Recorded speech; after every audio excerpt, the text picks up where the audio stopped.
didn't you think Declan Rice had to do a lot more than usual though? You know when he's usually got Saliba there or Gabriel, he was coming back to get the ball a hell of a lot more. I feel Yeah, like he was literally the third centre back at that yeah, time. Dropping so deep, like I think he you had to know. protect them to a lot more and from set pieces as well. I mean, we don't concede many from set pieces. I think if you've got one of them, it We makes conceded the you. second most from set pieces last year in the Premier League. Yeah, last season, maybe last season we did. We had a lot of injuries, but this season, I don't know how many Season's we've different. conceded this season. This season is totally different to last season, of course. But this year, I can't remember how many goals we've conceded. I don't remember many though conceding from set pieces. But even going the other way, if you look, Chelsea were very smart with them corners, but I'm not sure they would have the same game plan if Gabriel or Saliba are on the field, and particularly Gabriel, because Oh they yeah, were. Did you see when they it? were They left. pulling players back, They were leaving free up, so we had to leave free up, and they were free up. just. Yeah, But more importantly, the delivery was not there. It was going. What's his name? Sanchez was first just man. picking it up, catching it easy, first man. I think to do with that performance as well, it's after an exhilarating week for Arsenal, and sometimes you do just run out of gas, and I think that's what happened. And this whole theory that Chelsea were excellent, Chelsea weren't excellent. They dug in, they played well. It was a bit of an old school game, but the ball wasn't in play much. Chelsea. I can't remember them really having any big chances. They had more shots than us. Did they have more shots? Who's this Chelsea fan in the corner down there, man? It's mad. That's a fact, though. It's a fact. It's just a fact. Every time Chelsea Dan's trying to make a point, you just chime in, just like trying to shit on his point. Let the guy talk. No, I'm just letting them know. Hold on, why did you mention last season? You said we conceded. He's like last season we conceded the most. What about this season? No. Yeah, but he's talking about that we don't concede from set pieces. Why do you always wash off the previous season like it didn't happen? Hold on, but we're talking about in this season. Yeah, but it's all one. They're all the same players. No, is it? What in this season? Why does that matter? Last season, he didn't say this season. He just said we don't concede many from set pieces. But clearly, he's talking about this season because he's talking about this season's game. About this season, four shots on target they had, and we had 4 shots. These men are weird, man. Their expected goals was 0.79. Yeah, how many shots did they have? How many shots did they have? They had 4 shots on target, 5 in total. You can how many shots did they have? How many shots did they have? Not on target. 5. And how many do we have? 4. There you go. Well, what's the difference? What does that mean? What does that mean? Say, since what the hell does that mean? Hey, anyway, you know what I want to say as well. How many points? How many points they got? Yeah, the 6 What's points that got to do with anything? Huh? And the onus was on them. What do you mean that got to do with anything? Shane. Let me land it because I heard you in your show say you think we won't be top by Christmas. So what games do you think we're going to lose out of the next 4? Villa away. Yeah. Christmas period. I said that includes January. Oh, I'm sure we wouldn't be top at Christmas. Christmas period. Just quickly on okay. on Chelsea, I've never seen a fan base have so much chest after drawing a game. Like, I get it. I gave them praise. I did a reaction straight away after the game. I gave them praise. I thought they were really good. I thought they were better than us on the day. But how overboard they've gone. Like, it's mad. They won't get a better chance to beat us. This version of Arsenal. No Saliba and Gabriel. Trossard, who's been our best attacker, was out.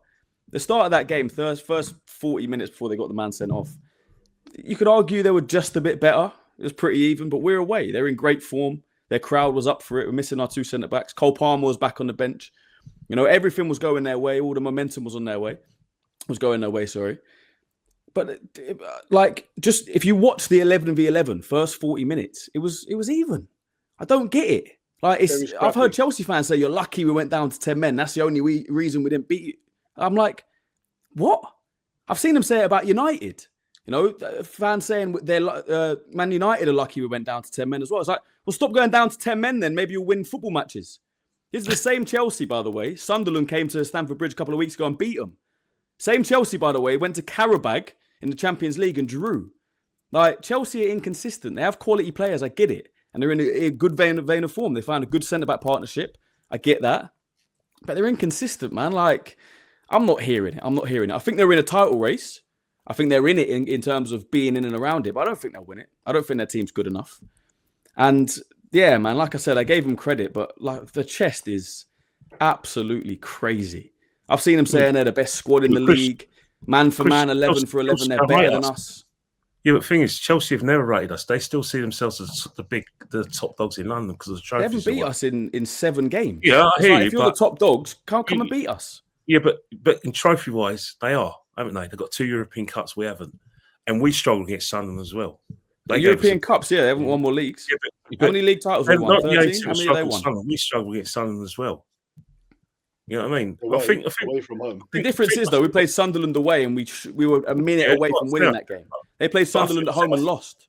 I think what we have in this fan base is that they beat Liverpool, we lost Liverpool. Yeah, but if you're an Arsenal fan, you don't praise us enough. They beat Liverpool at home. They beat a shit version of Liverpool as well. If we're objective at the club, we're rivals. He's not an Arsenal fan, man. It's crazy. Yeah, but what I don't get, he's definitely a Liverpool fan, I reckon. Like, this is like Christ the King, where we're all like getting rattles and going, "Oh, well, we all agree Arsenal are magic and everyone's tragic." It's just football discussion. Some Arsenal fans thought we got a tanker in. Other Arsenal fans think it was even. Some Arsenal fans think it's points dropped. I think it was a point gained because I thought Chelsea was a better side. Mm-hmm. They were on the day. I agree. Before the game, I predicted a draw. I said a draw wouldn't be a bad result. On the run of play, when they go down to 10 men, you have to get all 3 points. Credit to Chelsea for not losing. But by the way, if you want to talk about media narratives, what about when we went away to City last year? Yeah, and we held on for a 2-2 draw. They scored 1 goal when we had 10 men. Yeah, and we drew, and we got criticised for not winning that game. Yeah, they scored 1 goal while when they were down to 10 men. But we got criticised. We scored 1 goal, shall I say, when they were down to 10 men, and we drew. I don't think we're away. Yeah, we didn't get criticised for negativity. We got criticised for stupidity. Because Trossard. So why not criticise Caicedo? Why is all the noise about us and not about Caicedo getting sent off? You want to talk about last year? Trossard gave the referee no option but to send him off when he was winning the game. Eddie, man. He kicked the ball about 0.6 seconds after the whistle. So why do you kick the ball away? We're winning. We deserve the criticism. I'm not saying he's right. I'm not saying he's right. He was right to do it at all. I'm just saying the media narrative after that game was all against us. And for some reason, Chelsea draw at home. And the media is all jumping. No, you know what? The best way to shut the media up is win the league, and no one can argue with us. That's the best time. That's why after it as well. People can hate us all they like, but we'll be the ones in Upper Street celebrating. You know, like I said, hugging each other. It'd be our day of glory. Hate us all we like. That's what I want. Shane, you're going to come to the parade if we do it. Yeah, of course. Come to the parade, Shane. Yeah, I will. Yeah. Hopefully, Don Revy's there. I've got every parade. I was at the Cup Final parades in 2017 and 2014 and 2015. I'm part of this, mate. I've learned to write a big part of it. Run over by the bus. What's that? I'll get the bus. Yeah, no says no. I'm getting a bus as well. Hey, by the way, Stricto, seeing that you're being you're mischievous yourself again, you didn't tell me what did you have caviar when you were in the executive box? Like, I told you I don't eat when Arsenal's playing, man. I can't do it. Right. So I can't believe you said no to a meal that was offered in the executive boxes. I just can't do it when Arsenal playing. Can you eat when Arsenal's playing? I don't. Yeah, but I've told you this already. I don't eat before football because but that's just a rule I have. But if I was in executive boxes and offered me like a 3-course meal, I'm eating it. I just about had water. You've done well, Strict, to be honest. You've done well, though. You've done well. You've done well to be with the home crowd. But let me move towards the next coming games because I think they're going to be massive. And I truly believe we need to rotate people, right? And I said what my team would be with Cecil tonight. I also said it on my show earlier that I would rotate. And the 3 players that I would rest for this game would be 3 of our best players. Now, I'm not saying that we should disrespect Brentford and it's a breeze in the park, but at the same time, I'd much rather have them 3 fit and firing for Villa than I would for Brentford. And I'd like to think that the players we've got to come in can allow us to get 3 points at home to Brentford. That, for me, is the game we should be rotating, not the Villa one. That's the way I see it. Now, some people might think differently. Some people think never rotate. You play your strongest team, whatever. I just think we're going to crash and burn particular players. And in particular, Declan Rice, who I don't know how he's still running, to be honest with you. The guy's ridiculous. Timber is another player. I think Benjamin White needs to come in. And I think Madueke might need to play this one on the right-hand side. So you can't respect Declan Rice, mate. You can't, because simple reason. So what do we do? Just keep playing until he gets injured for 6 months? The thing is, you've got to leave it up to him. When Declan Rice feels he can't do it, he'll put his hand up like he did last season and say, I'm coming off. The fact is that we've created a midfield where Declan Rice is the alpha and the omega when it comes to the heartbeat of the side. Mm-hmm. Ken, So, we did rest him against Forest at home, didn't we? What's that? Forest at home, he was rested. Yeah, but this is different kettle of fish because Brentford are a very physical side, and they're in better form than Forest were, and Aston Villa as well. They got some physical. Listen, I agree with you. I'm just saying he has been rested. He's going to play. He's going to play. Arteta won't drop him, but but we haven't got that alternative who's going to be able to give us that physical kind of get up and go to get up and down the midfield. But Dan, who would you play in midfield? Who's that? So it won't be this. It will be Rice. You can't leave him out. What I would do personally, physical teams are playing. What I would do personally is, and he won't do this, but what I would do is I would rest Rice and bring him on, and I would play Lewis Skelly in midfield, Zubimendi, and then Ødegaard, and rest Eza, because I don't think he was great again against Chelsea, if I'm honest. That's what I would do, and then bring on Declan Rice. Of course, he's not going to do it. What do we do? We just keep playing Rice until he goes kaput. Like, what do we do? This guy can't play. That's Rice's choice, Dan. That's Rice's choice. You know what? Though, I will say, it's the manager's choice, Kenny. We played against 10 men for whether Chelsea were good or not. We still had most of the ball. We played against 10 men. It was a less intense second half. You know, it wasn't like we were running to the ground, battling for that whole second half. So I think in terms of minutes, yeah, they played a lot, but I think, 3 days is enough for them to be fresh. At home, we're going to have most of the ball. It's not going to be as an intense game as Chelsea. So I think you could play both of them. I would personally rest Zubimendi. I'll play Rice in the 6, just tell him to sit, don't do as much running. And I'll play Ødegaard and Eze. I think Brentford at home, you can do that. Just get the creativity in midfield. Or you could do the opposite, like you're saying. You could rest Rice and just play Zubimendi. That's what I would do. I'd rather play Zubimendi, Eze, and Ødegaard then, because I don't really want Villa. Yeah, and look, Rice can play a part of this game for sure, but I don't want him playing. Like, if my problem is we get to 71 minutes and it's 0-0. I don't want to be seeing Rice on the pitch still, man. Like, the guy is he is not a machine. I know he plays like one, but he ain't one. And Timber's the same. Saka, all these guys that I don't know, man. I'm just a bit worried about the minutes they're playing. But if you guys aren't, maybe it's just me.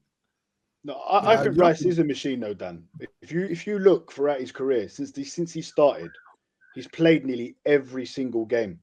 For West Ham, he played 38 games. For us, every single season, he plays every single game. And look, I hope I'm not going to jinx it, but he doesn't really get injured. He very rarely gets injured. Right now, we're in a pivotal part of the season. I would rather him start the game. If we're 2 goals up, then you bring him off, get the 3 points in the bag first, and then let him rest for Villa. Personally, that's what I'd go for. Look, I hope that you're right and he comes off at 2-0, whatever, if that's the case. I don't know, man. Maybe I'm alone here, but I'm worried for him, man, because I think we lose him, we are dusted. We've got nobody like him. Like, that is the only player I'll be. But I don't mind even Saka going down because Madueke isn't impressive, and Eza's still there, and rah. Timber, look, White's nowhere near the level of Timber, but he's still a very good right back. I don't want any of these players going down, but if there's one that I cannot afford to lose, it's him. Because if we lose Rice, I truly don't think we're going to win the league. I truly don't. I think it's that. It's like Haaland, City losing Haaland. That's what it is for me. So I think he's that important, man. So I just think we need to protect him a little bit more than we are doing. It's fine saying he's a machine, and like Kenny says, he'll keep playing. It's up to him to say stop. He's going to keep playing, Kenny. It's only because that's what happened last season. He was the one that I saw a couple of games last season when he was the one who was just telling Arteta, I can't do no more. And maybe they got that kind of relationship. But I'll tell you one player I don't want to see starting the game. I don't want to sort of give myself a bigger head than I already got. I did tell you about starting Martinelli, didn't I? Mm-hmm. Yeah, he was invisible, mate. He was invisible. Who knew? I mean, can we just come to the conclusion that Martinelli's probably best coming off the bench? I think he has come to that conclusion, though, Ken, isn't he? He's not been starting. He's only starting because Trossard was. But to start him, it's mind-boggling starting that guy. I mean, don't get me wrong. He could have put us 1-0. He could have put us 1-0 up, but that's about it. He got locked off by Malagusto. He's going to be shifting Eze out the left now anyway. The Ødegaard's back because he ain't staying in midfield. He's got more options now. Like Dan said, he only started on the left because Trossard was injured. Arteta said it was a matter of days for. Said it was a matter of days for Trossard, didn't he? So hopefully he's back, starts out left. Otherwise, Shane could be right. He might put Eze out on the left, which he's ain't done dropping before. the three midfielders. If he is a fully fit Zubimendi, a fully fit Rice, and a fully fit Odegaard, the three of them start in midfield every time. You say that, but there's been 2 games where they have all been fully fit, and he's rested 2 of them. Against Nottingham Forest, Rice was on the bench. He started Odegaard and Marino in midfield. And then against West Ham, Zubimendi was on the bench. He started Odegaard and Eze in midfield. So he does like doing that at home. He wants to, you can create more. We're going to have most of the ball, so it's not out of the realms. I don't know. I don't know. I don't know, because the thing with Norgard, I look at him and I think he's not a really physical being. He's like, but maybe we're going to have to start using him a bit. Just because after all, he's an experienced player. We said before, if he's not going to rest Royce and Saka and Timber or Gabriel or Saliba away to Slavia Prague or haven't won a Champions League game he's never going to do it. He brought Royce on both League Cup games. He brought him on against Porto. Why is he even travelling with Shane? Gabriel on both games as well? Why? He rested him against Nottingham Forest in the Premier League. Yeah. So, is he spine though? It's one game. But the thing of Mikel, that's a big game when he rested him. Yeah, but Mikel's got a spine of players that are, tactically they're the heartbeat of the side. That's why he doesn't leave them out. Because that's been clear for the last couple of seasons. You know what I mean? Van Dijk, I wonder though, against Brentford, obviously Norgold's old team, if that will play a part in Arteta's thinking. I don't know. Brentford. Don't get me wrong. We should beat Brentford, but as we know in the Premiership, nothing's guaranteed. You guys talked about fatigue. Putting it all in against Tottenham. Even though we're in third game against Tottenham, but we really put everything in against Bayern Munich. Then we had to put it in against Chelsea, and then we got Brentford. They haven't gone to European football. They could be fresh. We never know. They might think, they've retired. Wouldn't mind a bit of this. That's the thing. The thing is, Kenny, like Chelsea ran themselves into the ground against Barcelona as well. But they rotated. They rested Delap and João Pedro for Chelsea. And the point I'm making is you have to rotate from the second game of the season. That's when you make a change. You mentioned City going off on one. Apart from last season and Pep's first season, every club he's been at, every single season, they go on a run after Christmas. It's because he rotates from the start. And all the players are fresh. The reason Chelsea looked like there was, like Stricto said, I thought they had 10 men. Is their players were fresh? Their main players were fresh. They also had an extra day's rest though. They played the day before us, didn't they? So that could come into it. I think that's going to be. That's one of the reasons why when people say it's Arsenal's biggest rivals is themselves, it's because of things like this. Injuries. Being able to negotiate the rotation.